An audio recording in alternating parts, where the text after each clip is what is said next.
दरम्यान दूषित पाणी, दूषित अन्न किंवा दूषित मांसाहार याच कारणांमुळे जीबीएस आजाराची लागण होते हे निष्पन्न झालं असल्याचं डॉक्टर अविनाश भोंडवे यांनी सांगितलंय. तर केवळ मांसाहार खाल्ल्यानेच जीबीएस होत असं बोलणं वावगं ठरेल. दूषित मांस किंवा उघड्यावरचे अन्न खाणे टाळा. तसंच जीबीएस होऊ नये म्हणून केवळ शिजवलेलंच मांस खा असं आवाहन देखील त्यांनी केलंय.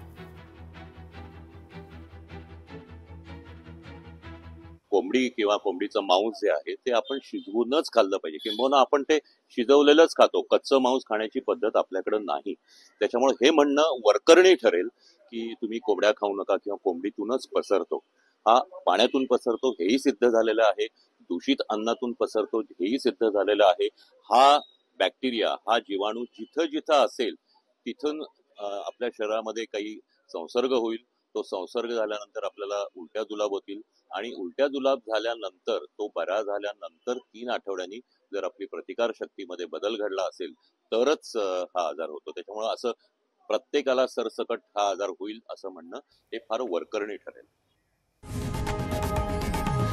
लोकशाही मराठी ऐका, पहा, जागरूक रहा.